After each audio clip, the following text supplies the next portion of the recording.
My name is Kathleen Celmins, and my course is about how to repurpose your content in ways that you haven't thought of yet. One of the things that I do with my clients is I help them see that they don't need to have any more ideas. What they need to do is articulate their ideas in a way that makes sense for their people. And so when we get together, we start with strategy and we ask what you want your content to do for you, and then we figure out how we can get there. And a lot of times people are bought into the idea of content marketing. A lot of times they're even bought into the idea of video marketing. They just need a little help pulling it out. But the main benefit of video marketing is that you can sit down after the strategy session, of course, which is just a 45-minute brainstorm where we pull all these great ideas out of you and we pull them into themes, and you can see how you would be pulling together a really robust content strategy. And then for every piece of content, you would create a video where you're talking about your topic, you're telling a story, you're getting into your main points, and then you're ending with a call to action. We aim for about 8 minutes per video, which feels like a lot if you're just getting started, but is a great amount for one topic. Much more than 8 to 10 minutes, and then you're diving into different topics or telling too long of a story. The beautiful thing that we do for our clients is that we show them how that one 10-minute video can be repurposed for 6 months so that marketing does its job. By that I mean the job of marketing is to get your message to the person who is asking the question or having the problem that your product or service solves, regardless of when they have that problem. And so the content that we focus on is evergreen, meaning you're not going to talk about the election, you're not going to talk about the seasons, you're not going to talk about the time of day. What you're talking about mainly are problems that you solve. So that's a little bit of context about what we do and how we help people repurpose. In these next few lessons, we're going to talk about repurposing. And so when you go through this, what I want you to think about is that you're going to start with a video. And then we'll talk about how to turn that video into a whole bunch of pieces of content. And so if you're starting with a video, it's a different creative process where you might have to, jot something down on an index card or get practice, but there's no blinking cursor reminding you that you don't know anything about your topic, right? Because you do. So we'll get into that in the next couple of lessons. And then there's a downloadable worksheet that you can go through that you can track every time you repurpose your content. Okay, part 1, repurposing your content. So let's say you have a 10-minute video. And one of the things I noticed with our clients, they tend to take video a little like back in the day, like getting blackout drunk, where whether it went well and they did brilliantly, which is most often the case, or they flubbed it up, they don't have any memory of it.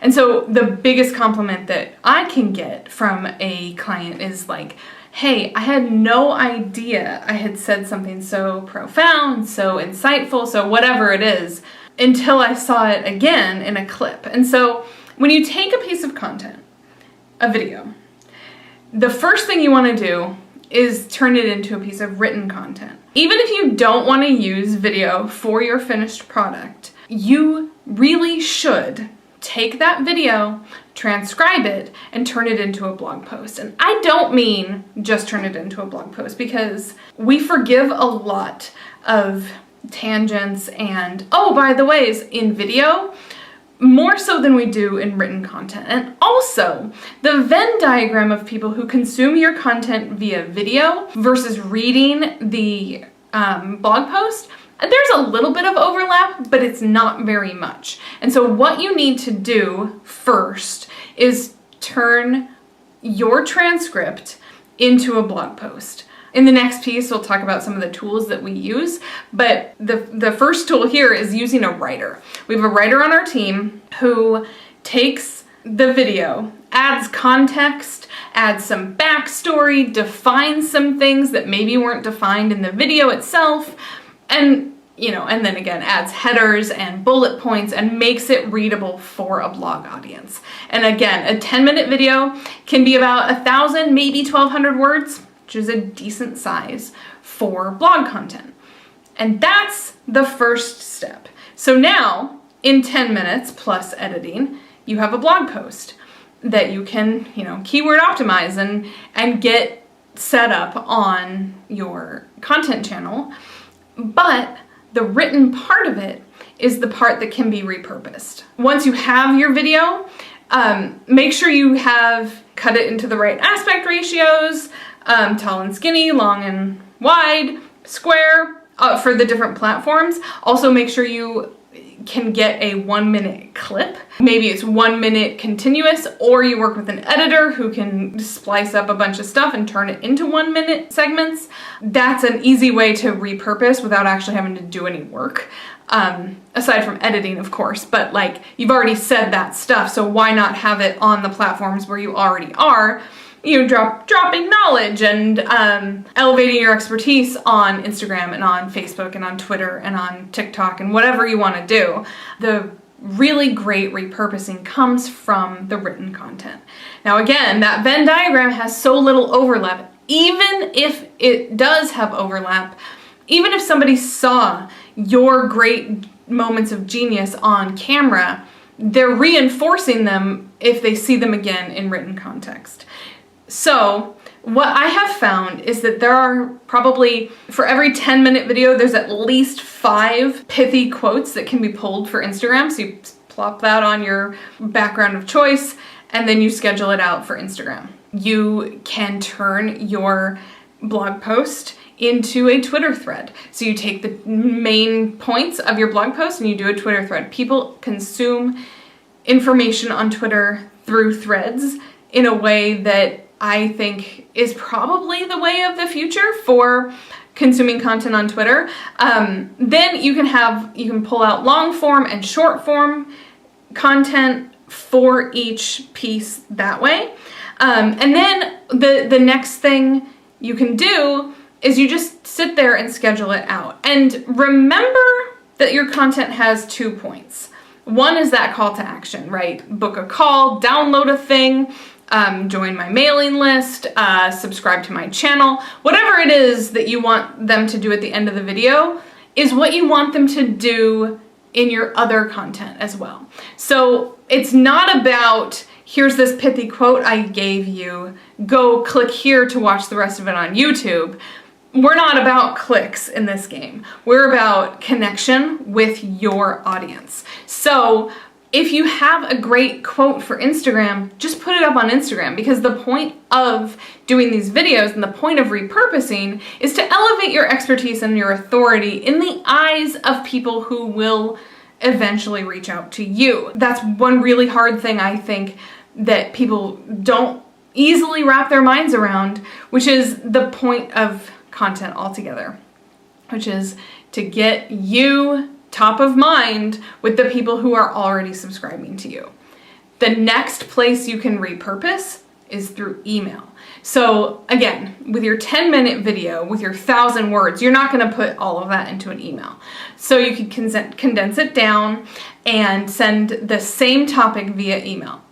Again, the temptation will be to link to your YouTube video or to your blog post, but don't do that. People who have subscribed to your email list want the information conveyed via email. So that's an easy way to increase the number of emails you're sending. So if you commit to creating 1 video per week, then repurposing that, then what you've got is legs, And then again, when you're creating these videos, channel your inner subject matter expert. The example I use most often is Dave Ramsey. Not because I have any special affiliation with him, but because I know his teachings, and all of his philosophy could fit on an index card. Maybe 2 sideds of an index card, or maybe an 8.5 by 11 piece of paper. By that I mean, when you are making money from your knowledge, what you need to be doing is telling stories that your potential clients can see themselves in. So it's not about your whole philosophy. It's about applying your theory to other realities, so that if I am considering working with you, if I'm considering buying your course or working with you one-on-one or joining your group program, I need to see someone who sounds a lot like me going through this process. And so when you come up with your strategy, when you're coming up with your content, what you need to be doing most of all is telling stories about transformation. And once you do this, and once you get better at video, you're gonna have this opposite problem where you have too much content, which I don't complain about, ever. And you shouldn't either, because too much content is a problem that we want. In the next section, I'll talk about the tools that I use and how easy it can be to get all set up. Here, we're going to talk about the tools and the resources that we use to put together video content for our clients. Now, you can go super high end. You can go rent a studio space. You can go, I don't know, hire a Hollywood producer.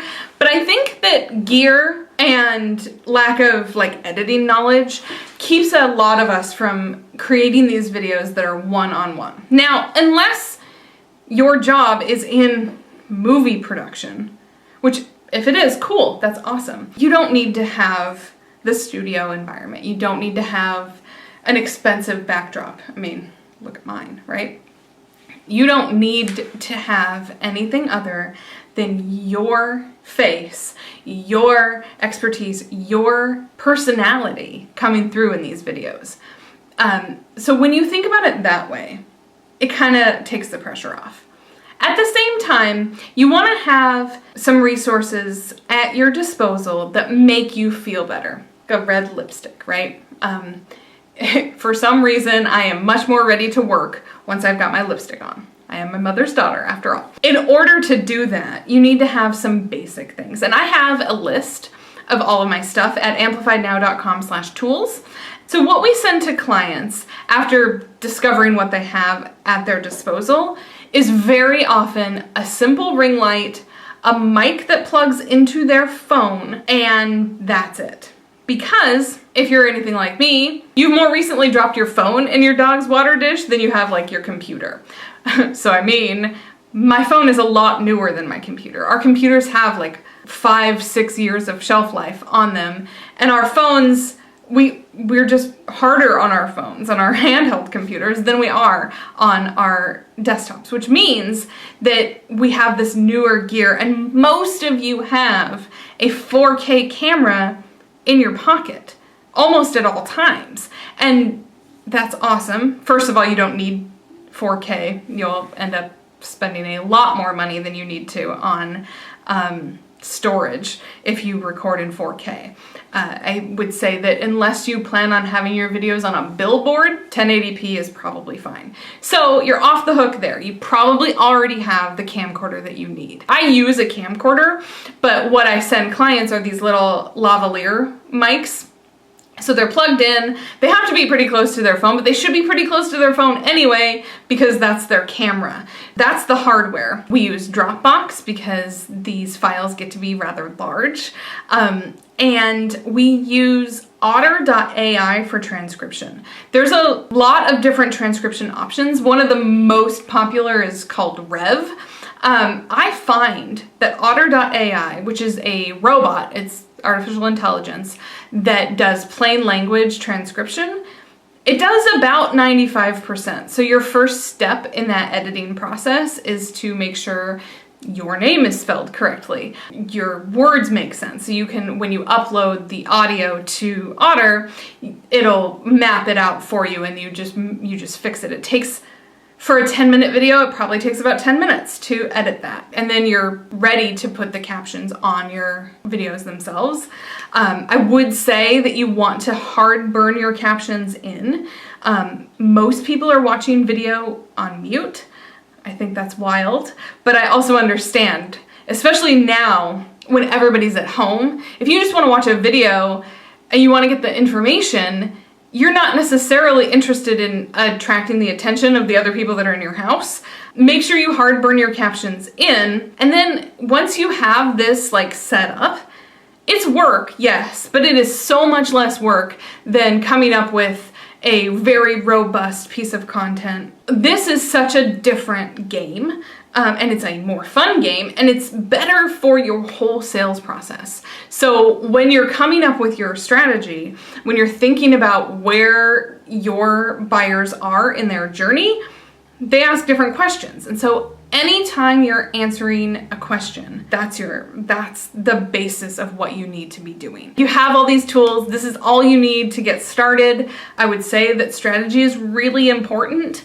And so when you're thinking about strategy, and we offer strategy sessions as like standalone, because all of our projects have to start with strategy, because if we don't know what we want out of content, it's like the Alice in Wonderland quote, if you don't know where you're going, any path will take you there. We don't have time as entrepreneurs to do things that are not fruitful. And so when you're thinking about content that converts, make sure you think about where your buyer is in that process, how you can answer questions before people even know they have them, and how you can get people to be pre-framed for buying from you before they even get started.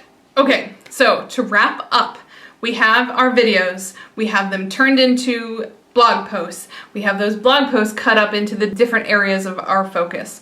If that's long form social media, short form social media, pithy quotes for Instagram, little 1-minute segments of the video that you can put on Instagram and TikTok and all of those things. And then we know where we're going with content. We know what we want out of our content. We know that what we're going for with content is to bring in more subscribers. I mentioned in the last video about setting up a content strategy and that we do them for clients, but if you want to do this on your own, here are the questions that you should be answering in a brainstorming session that will be the foundation for your content strategy. 1, what are people asking you in your sales process? What I like to do for our clients is to get them in the frame of mind of their last successful sales conversation. So when you think about the last time you had a sales call and somebody asked you a question and you answered it and you thought to yourself, nailed it, that's the mindset you want to get into. The second question is, what should they be asking? What are they not asking you that you wish they could ask you so that you could answer it and nail it? What's the difference between working with you and working with a competitor? Where do you stand out? What's missing from the conversation? What's your stake in the ground? What are your people looking for that they can find with you and no one else? What sort of transformation do you provide? We start with these questions for all of our clients, and then we go deeper depending on the answers. This will get you a really good foundation. Another question, what are your competitors talking about? You can use spy tools that will help answer that question. Once you know who your competitors are, then you can see what they're ranking for search traffic. So when they're ranking for search traffic, then you can say, oh, well, I'm not talking about that, but I also answer that same question. I should add that to the things that I'm talking about. Doing competitive research is really cool to see sort of what the impact of content would be. When we do this for clients, I'm always amazed that their competition isn't doing a ton of content either, and so it can be a really easy way to get those good keywords. And so then it's another, I hate saying keyword research because keyword sounds like one word, but it's a key phrase research, and it gets down into a different rabbit hole. But when we're talking about evergreen content, what we're doing is we're answering questions that get people to be more comfortable in booking a call. And the real point of video content, and it's not just repurposing, because repurposing is really, really useful. If you can say something once and have that content work for you 20 times, that's That's efficiency at its finest. But the point of this video content, especially for coaches and consultants and service providers, is that people are auditioning you. When we write content from scratch, we think way too long about the right word. Should I use the word concise, or is it better to use the word short? Am I trying to throw in some SAT words to make myself sound smarter? None of that matters when you're on a video call, because you're not able to be anybody but your true self on your video call. And also video marketing. I say video call because that's where we're spending the most of our time now, connecting with others on Zoom and on these other platforms, but remembering that positivity, that connection. Video is absolutely connection that scales. And then one last thing to remember when you're doing videos is to make sure that you're answering questions in an interview style. By that I mean, don't think you need your NPR voice. Don't panic. This is not a TED Talk. This is a one-on-one conversation. When we work with our clients, I am in the background on Zoom. I'm on mute and my video's off, but we talk through where this video is going so that the client doesn't get stage fright or somehow change their tone. Your answering questions tone, your interview tone is what you want to go for. And if you need any help with any of this, reach out to me. I'm at Kathleen Celmins on all the different platforms, and I would love to chat with anybody about content and video content. And if you want to be a part of my video content process, reach out to me. I have a YouTube series called What's Working in Video. So if you're already doing video and you want to talk about it, let me know. Thank you again so much for your time. I hope to see you in the comments. I would love to chat with anybody who's interested in this stuff. As you can see, I could probably talk about content all day.